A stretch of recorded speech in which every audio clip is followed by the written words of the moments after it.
Faruk Kanadi, absen 9. Perkenalkan, nama saya Francisca Natalina, absen 11. Dan perkenalkan, nama saya Mira Maulidatul, absen 18. Perkenalkan, nama saya Rizka Putriati, dari absen 20.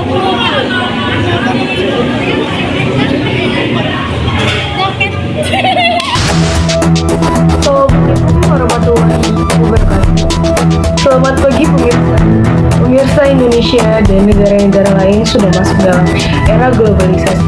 Era ini bisa apa saja, termasuk pada pergeseran budaya. Pergeseran budaya ini juga sudah banyak dirasakan oleh masyarakat. Pergeseran budaya ini juga dapat mempengaruhi psikologis masyarakat.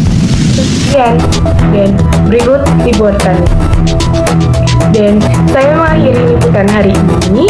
Terima kasih atas kebersamaan Anda. Dan saya Mira Maulidatul Mami pamit untuk diri.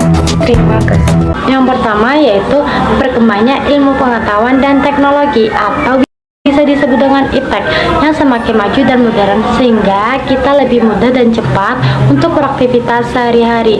Misalnya saja teman-teman yang sedang menonton video pembelajaran ini, dengan pesatnya perkembangan teknologi kalian bisa belajar lewat mana saja seperti YouTube maupun media lain. Dampak positif perubahan sosial yang kedua yaitu efektivitas dan efisiensi kerja yang meningkat. Dengan adanya perubahan sosial, hal ini mewujudkan banyak teknologi modern sehingga menghasilkan produk-produk lebih banyak, lebih cepat, dan lebih tepat sasaran.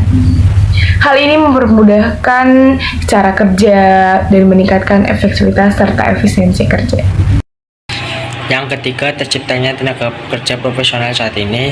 Kesadaran masyarakat akan terpentingnya pendidikan mengalami perubahan baik yang signifikan waktu ke waktu, di mana masyarakat menyekolahkan anak-anaknya di jenjang pendidikan setinggi-tingginya, bahkan sampai perguruan tinggi, sehingga banyak dari outputnya sebagai orang-orang profesional.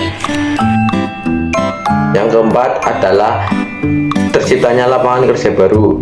Dengan terciptanya lapangan kerja baru ini, kita sebagai generasi milenial mesti sudah tak asing lagi dengan yang namanya perkembangan industri. Oleh karena itu, kita tidak harus mempunyai ideologi yang harus diterima di sini atau di sana. Akan tetapi kita harus mempunyai pemikiran bagaimana cara menciptakan lapangan kerja baru dengan menggunakan teknologi, sehingga dapat membuka peluang usaha dan memberikan pekerjaan pada orang yang pengangguran, sehingga dapat mengurangi pengangguran di Indonesia. Yang kelima adalah terbentuknya nilai dan norma baru yang lebih sesuai dengan perkembangan zaman. Contohnya, munculnya Undang-Undang Nomor 21 Tahun 2007 tentang perdagangan manusia. Kenapa diciptakan undang-undang ini, teman-teman? Hal itu karena perdagangan manusia sendiri mulai marak akhir-akhir ini, sehingga diciptakannya nilai dan norma baru. Ini dapat merubah arus perubahan agar tidak menyimpang dari aturan yang telah ada. Dampak positif yang keenam yaitu terbukanya mobilitas sosial. Terbukanya mobilitas sosial yaitu perpindahan status, baik status atas ke bawah maupun sebaliknya. Contohnya teman-teman yang sekarang duduk di bangku SMA yang akan pindah menjadi mahasiswa jika teman-teman ingin melanjutkan kuliah di perguruan tinggi. Itu adalah contoh-contoh dari dampak positif perubahan sosial. Nah teman-teman, dari dampak positif tadi tentu harus kita dukung ya, karena bisa memberi banyak kemudahan bagi masyarakat dalam melakukan pekerjaan atau aktivitas sehari-hari. Atau dengan kata lain, dampak positif perubahan sosial ini mengaruh pada kemajuan atau disebut dengan progres.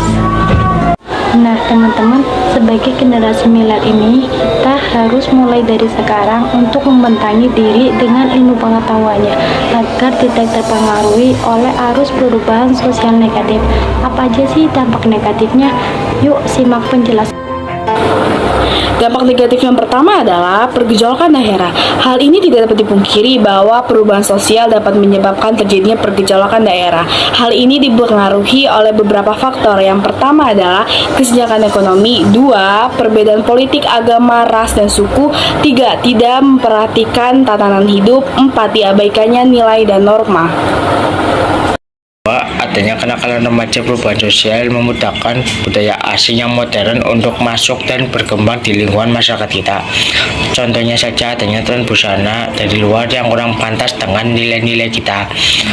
Nah, teman-teman, jika kita tidak pandai untuk mencari kebudayaan mana yang patut untuk ditiru, hal itu kemudian akan menimbulkan memudarnya nilai dan norma, sehingga kenakalan remaja dapat terjadi.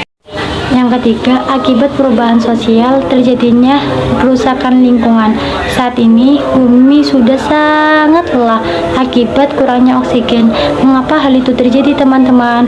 Hal ini disebabkan karena saat ini masih banyak lahan yang hijau yang dijadikan lahan permukiman, dan sayangnya masih banyak yang tidak memiliki kesadaran untuk melakukan reboisasi merusak lingkungan. 4. Terjadinya aksi protes demonstrasi. Pola pikir masyarakat menjadi lebih kritis. Masyarakat beranggap bahwa kebijakan tidak dianggap sesuai dengan harapan dan jauh dari keadilan, sehingga terjadilah demonstrasi. Contohnya adalah saat terjadinya administrasi akibat penolakan RUU Cipta Kerja di gedung DPR karena dianggap merugikan kehilangan pekerja dan memudahkan izin tenaga kerja asing. Yang kelima adalah terjadinya kultur shock atau sering disebut juga dengan kegoncangan budaya. Maksud dari kultur shock ini adalah suatu keadaan ketika masyarakat itu kaget terhadap perubahan sehingga mereka tidak siap untuk menerimanya. Hal ini dapat disebabkan karena kebudayaan asing yang berbeda dengan kebudayaan kita sendiri.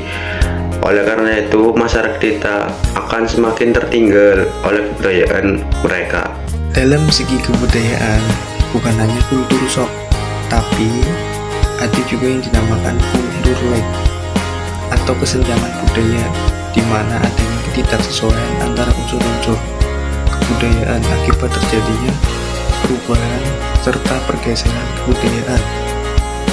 Hal ini terjadi akibat perbedaan taraf kemajuan antara berbagai daerah dalam suatu kebudayaan. Contohnya, adanya bis untuk mengurangi kemacetan di ibu kota. Namun, yang terjadi bukanlah yang diinginkan, karena semakin terjadi kemacetan yang diakibatkan oleh tidak diimbanginya kesadaran masyarakat akan disiplin lalu lintas. Ternyata banyak banget ya teman-teman dampak negatifnya. Yang negatif sudah pasti mempengaruhi pada kemunduran atau disebut